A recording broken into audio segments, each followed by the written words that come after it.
Searching for relevant information on healthcare? Watch experienced medical professionals talk on common healthcare topics. Stay informed, stay healthy, stay tuned to MediCircle. मेरी circle में हम अपने दर्शकों के लिए सभी ट्रेंडिंग स्वास्थ्य संबंधी विषयों को लाने के लिए लगातार काम कर रहे हैं। एक स्वस्थ रोग मुक्त जीवन जीने के लिए आपको जागरूक करने के लिए आवश्यक समाचार और विचारों को आपके ध्यान में लाना हमारा प्राथमिक उद्देश्य है। इस संबंध में हमारी मदद करने के लिए हम देश भर के प्रतिष्ठित और विशेषज्ञ टॉप के डॉक्टर्स के साथ जुड़ते हैं। डॉक्टर स्पीक में आज हम बात करने जा रहे हैं पीसीओएस की समस्या और इससे निपटने में आपकी मदद करने के तरीकों के बारे में। हेलो नमस्कार, मैं हूं अपराजिता मेहरा और आप देख रहे हैं मेरी circle. Today on our PCOS awareness series we have Dr. Vandana Sodi with us. Dr. Vandana Sodi is a skilled obstetrician and gynecologist, laparoscopic surgeon. She is ex-faculty Army Hospital Research and Referral, Delhi and AFMC, Pune.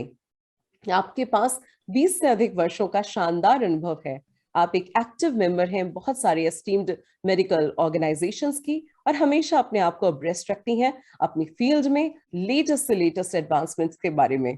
At present, Dr. Vandana is working as senior consultant and gynecology obstetrics at reputed hospitals like Fortis, La Femme, Rosewalk Hospital, and Moolchand Healthcare, all at Delhi. It is our privilege to welcome her today on MediCircle. So, आपका स्वागत करते हैं doctor वंदना। कैसी हैं आप ma'am?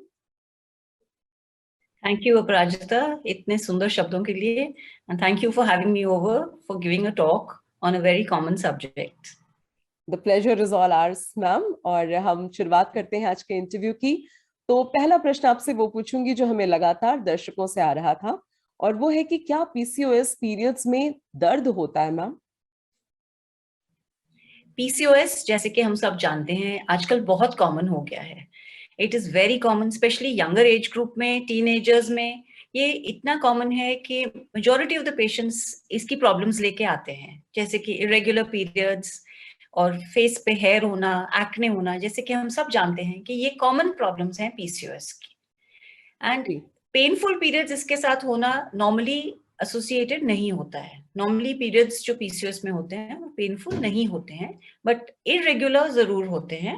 And irregularity या तो जल्दी जल्दी भी हो सकती है, नॉर्मली पीरियड्स डिलेड होते हैं। सो डिलेड साइकिल्स के साथ जब लेट गर्ल्स आते हैं तो हमें ये माइंड में जरूर रखना है कि one of the causes PCOS हो सकते हैं, क्योंकि ये साइकिल्स नॉर्मली एनओव्यूलेटरी हम बोलते हैं इसको अपनी लैंग्वेज में। ये इसमें मतलब ओव्यूलेशन नहीं होता है रेगुलर, इसीलिए पीरियड्स इरेगुलर होते हैं, हार्मोनल इम्बैलेंसेस हो जाते हैं, और ये नॉर्मली पेनफुल नहीं देखे गए हैं, बट फ्लो एक्सेसिव देखा गया है। सो एक्सेसिव फ्लो प्रेजेंटेशन हो सकती है अपार्ट फ्रॉम इरेगुलर पीरियड्स, ठीक है, एंड पेनफुल नहीं होता है।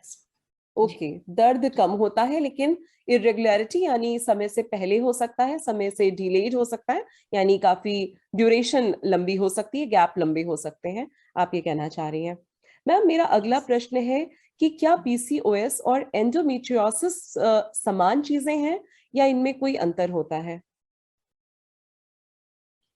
पीसीओएस और एंडोमेट्रियोसिस दो बिल्कुल ही अलग चीजें हैं। एंड पीसीओएस में जैसे मैंने समझाया कि साइकिल्स इरेगुलर होते हैं, साइकिल्स के साथ और भी एसोसिएटेड फीचर्स हो सकते हैं, जैसे कि बॉडी वेट इंक्रीज हो सकता है, जैसे कि फेस पे एक्ने प्रेजेंट कर सकते हैं, facial hair, unwanted facial hair आ सकते हैं, ये सब चीजें पीसीओएस में होती हैं।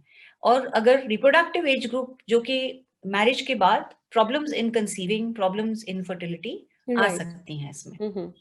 Endometriosis on the other hand totally different है। इसमें ओवरीज के अंदर सिस्ट बन जाते हैं जिसमें कि एक चॉकलेट कलर का फ्लूइड इकट्ठा हो जाता है, जिसको हम चॉकलेट सिस्ट भी बोलते हैं या एंडोमेट्रियोमास बोलते हैं। इसमें जो पेशेंट को तकलीफ होती है उसमें बेसिकली पीरियड्स बहुत पेनफुल होते हैं। पीरियड्स का ऑनसेट पेनफुल होता है और पीरियड स्टार्ट होने से पहले भी पेन स्टार्ट हो सकता है। एंड समटाइम्स जो पेन होता है वो काफी डेबिलिटेटिंग होता है इतना बैड होता है कि साथ में नॉजिया, वॉमिटिंग, नीचे लोअर एब्डोमेन में पेन, यहाँ तक कि स्कूल से ऑफ या ऑफिस से ऑफ भी लेना पड़ सकता है उसमें। सो इतने पेनफुल पीरियड्स जब कोई भी पेशेंट हमें बताता है, हमें जी। सबसे पहले एंडोमेट्रोसिस एक्सक्लूड करना जरूरी होता है। हम्म। So we see that both the things are totally different. PCOS के सिस्ट जो होते हैं वो अलग होते हैं और एंडोमेट्रोटिक सिस्ट जो होते हैं वो अलग होते हैं, और दोनों का ट्रीटमेंट मोडालिटी भी टोटली डिफरेंट है। सो दोनों बिल्कुल अलग चीजें हैं। ओके, तो मुझे लगता है जहां तक है संभावित रूप से लोग इसलिए कंफ्यूज होते होंगे क्योंकि दोनों ही पीरियड्स के साथ जुड़े हुए हैं, दोनों में ही सिस्ट की बात होती है। तो और मुझे लगता है शायद कुछ सिम्टम्स क्या मैम कुछ मैचिंग होते हैं जिस वजह से लोगों में क्यों इसके प्रति इतना कंफ्यूजन है? सिम्टम्स नॉर्मली मैच नहीं करते हैं। कभी कभी जो इरेगुलरिटी ऑफ साइकिल्स है वो एंडोमेट्रोसिस में नहीं देखी गई है, वो अदरवाइज हो सकती है, बट एज सच पर से एंडोमेट्रोसिस की वजह से इरेगुलर साइकिल्स नहीं होते हैं। And alright. सिस्ट सुन के लोग सोचते हैं कि सिस्ट का मतलब है कि कोई भी सिस्ट इनमें से कोई भी हो सकती है, जिसकी क्लैरिफिकेशन देना जरूरी होता है फिर। Alright, now that we have come to the cyst part, ma'am मेरा अगला प्रश्न आपसे ये है कि क्या पीसीओएस सिस्ट खतरनाक होते हैं, डेंजरस होते हैं? How bad are they? Okay, ovaries में सिस्ट कई तरह के हो सकते हैं। उसमें पीसीओएस जैसे कि टर्मिनोलॉजी से पॉलीसिस्टिक ओवेरियन सिंड्रोम, दूसरे सिस्ट हो सकते हैं जिसमें कि सिस्ट का साइज बहुत बड़ा होता है, जिसमें म्यूसिनस सिस्ट होते हैं, सीरस सिस्ट होते हैं, एंडोमेट्रोटिक सिस्ट होते हैं। ये हर तरह के सिस्ट अलग होते हैं।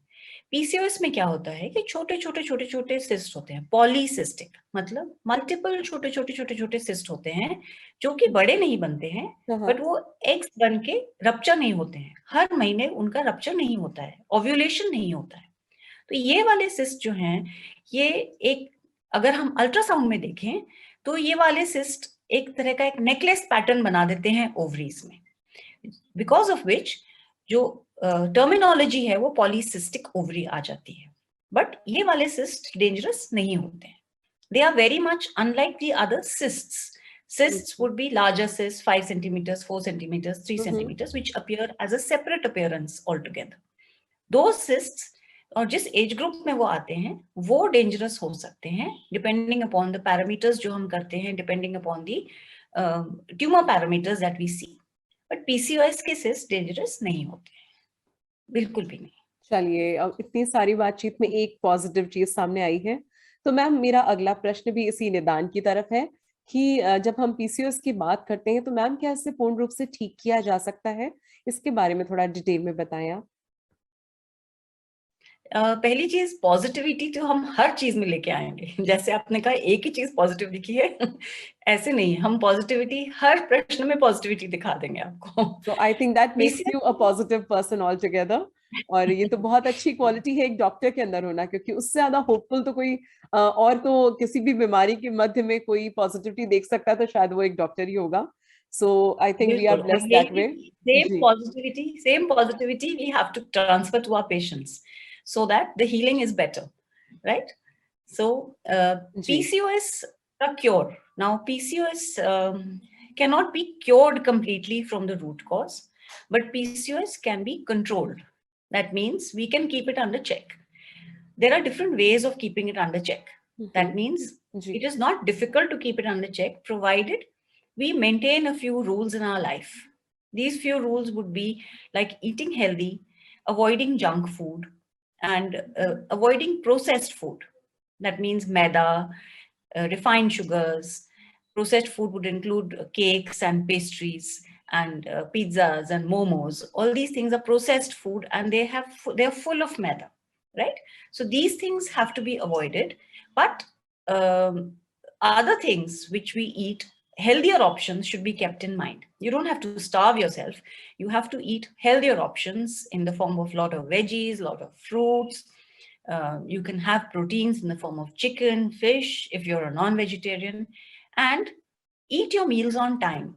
Don't give long gaps between your meals so that your body metabolic rate is maintained, right?